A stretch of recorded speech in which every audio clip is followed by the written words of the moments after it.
네, 여러분 안녕하십니까? 수정쌤입니다. 자, 오늘부터는 수시에 대한 얘기를 조금씩 할까 하는데요. 벌써 이제 수시철이 다가오는지 여러분들이 댓글로 수시에 대한 문의를 막 하시는데, 오늘은 그 첫 번째 시간으로 수시 원서 접수할 때 헷갈릴 만한 내용들 위주로 몇 가지 설명드리려고 합니다. 이 내용들은요, 일반적인 사항이면서 각 대학교마다 수시 지원의 중복 유무에 관한 규정이 따로 있을 수 있으니까 필요한 경우에는 수시 모집 요강을 꼭 확인하셔야 되겠습니다. 자, 수시 지원이 6번 이내로 제한한다라는 얘기는 모든 학생들이 혹은 학부모님들이 알 것 같아요. 근데 여기서 수시 모집 지원이라는 건 6회라는 거는 결제를 한번 하는 게 1회예요. 그러니까 여러분이 돈을 6번까지 내면서 결제를 할 수 있다, 이렇게 생각하시면 되는 거죠. 그럼 좀 더 자세한 얘기로 가보실까요? 여러분이 어떤 대학교에 꽂혀서 그 대학교에 여러 번의 지원을 하고 싶을 때도 있잖아요.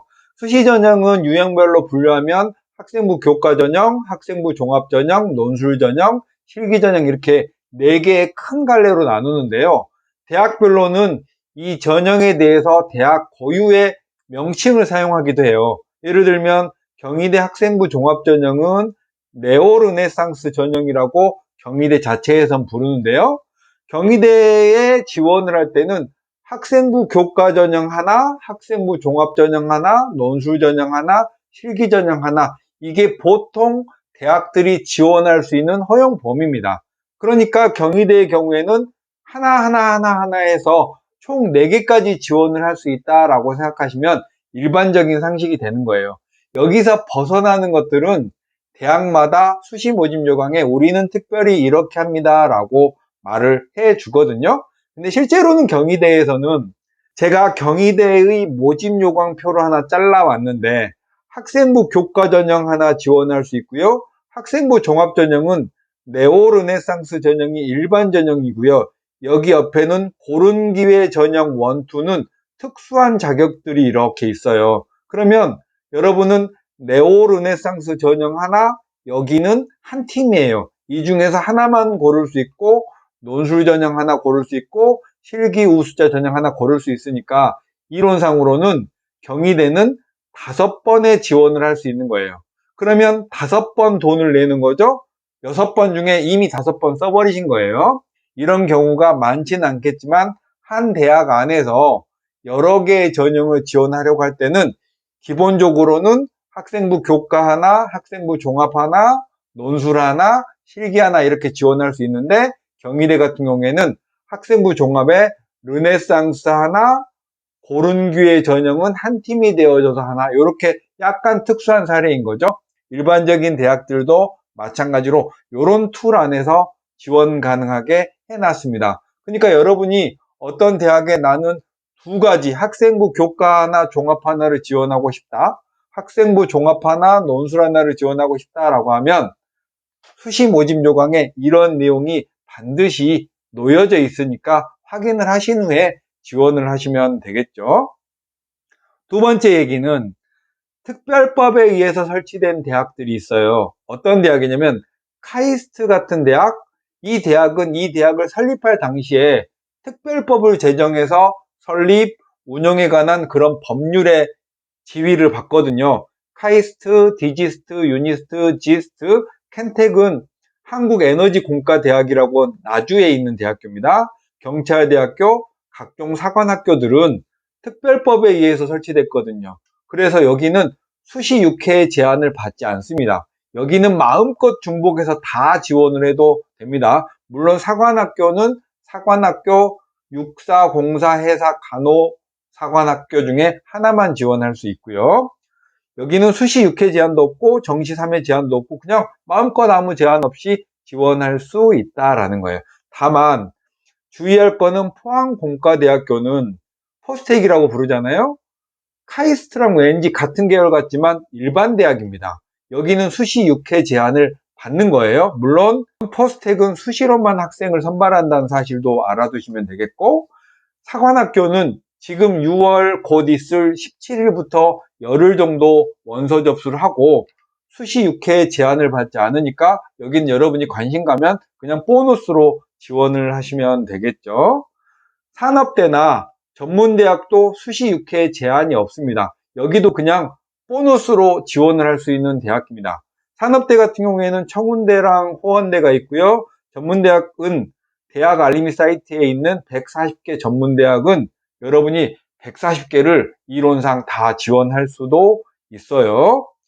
그 다음에 또 헷갈리실 게 뭐냐면 서로 다른 6개의 대학을 각각 한 번씩 지원을 하면 그냥 간단하잖아요. 예를 들면 한양대와 한양대 에리카는 완벽히 다른 학교입니다. 그러니까 한양대 학생부 종합전형과 서울 캠퍼스, 한양대 에리카의 학생부 종합전형은 둘 다 서로 다른 대학교니까 지원 가능하겠죠. 그런데 장소는 나누어져 있지만 한 개의 학교를 즉 이원화 캠퍼스라고 부르는데요. 보통 여러분이 이제 알고 계시기도 한데 가천대, 경희대, 동국대, 성균관대, 연대, 한국외대 이런 대학교들은 가천대가 메디컬 캠퍼스가 있고요. 글로벌 캠퍼스가 있는데 이 두 캠퍼스는 한 학교예요. 그래서 일반적으로는 학생부 교과 하나, 종합 하나, 논술 하나, 실기 하나 이렇게만 지원을 할 수 있고 또 대학별로 조금 더 특별하게 예외적인 규정이 있을 때는 수시 모집 요강에서 확인을 하고 지원을 하시면 되는 거예요.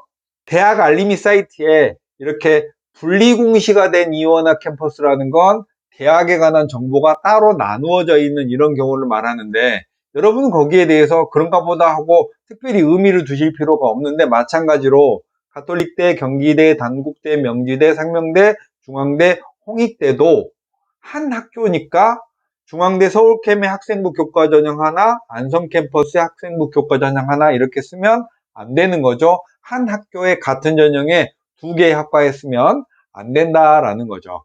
인서울 정도의 대학은 제가 수시 모집 요강 정리하면서 이런 세세한 내용에 대해서 한 번 정도 점검을 해서 표를 한번 쭉 만들어 드릴 거고요. 홍익대 같은 경우에는 홍익대 서울캠하고 세종캠이 같은 학교이잖아요. 근데 서울캠의 학생부 교과 전형이 학교장 추천자 전형이고요. 세종캠의 학생부 교과 전형이 교과 우수자 전형인데 여기는 중복해서 지원할 수 있습니다. 이렇게 중복해서 지원할 수 있는 데는 아예 이름을 좀 달리 해놨죠. 요런 헷갈리는 사항이나 여긴 되나 하는 상황들은 그 대학교의 홈페이지에 수시 모집 요강을 살펴보시면 알 수 있다라는 거예요. 네, 마지막으로 당장은 수시 지원할 때는 여러분이 알지 않아도 되는 내용이긴 한데요. 두 가지의 원칙이 있는데 복수 지원 금지의 원칙하고요. 이중 등록 금지의 원칙이 있는데 복수 지원은 뭐냐면 수시에 합격한 사람은 정시 모집에 지원을 할 수 없다. 수시에 합격한 사람은 등록을 하던 안 하던지와 상관없이 정시 모집에 지원을 할 수 없다라는 거하고 정시 모집에 지원을 할 때는 가나다군이 있잖아요. 한 군에 2개 이상 지원을 할 수 없다. 예를 들면 나군에 2개의 대학에 나군대학 2개에 지원을 할 수 없다라는 거고요. 정시에 합격한 학생은 정시 추가 모집에 지원할 수 없다. 2월 달에 추가 모집을 하거든요. 정시 등록을 취소하면 가능하다. 이런 예외적인 게 있고요. 또 복수 지원의 예외적인 게 뭐냐면 아까 말씀드린 특별법에 의해서 설치된 그런 대학의 수시 합격자는 정시에 지원을 해도 됩니다. 자, 그럼 오늘 내용을 정리하겠습니다. 한 학교에 여러 개의 전형을 지원할 때는 기본적으로 학생부 교과 하나, 학생부 종합 하나, 논술 하나, 실기 하나 이렇게 지원을 할 수 있고 그렇게 지원을 할 때마다 수시의 횟수가 차감된다. 돈 낼 때마다 1회가 지나간다라는 거고요. 특별법에 의해서 설치된 대학들은 수시 정시의 지원 횟수가 제한이 없다. 거기는 보너스로 지원할 수 있다라는 것이 오늘의 주요한 내용이었습니다. 이렇게 해서 오늘 내용은 마치기로 하고요. 이제부터 수시에 대한 얘기를 이제 쭉 드릴 건데 궁금하신 사항은 댓글로 남겨주시면 제가 영상으로 만들어서 여러분들께 소개하도록 하겠습니다. 안녕.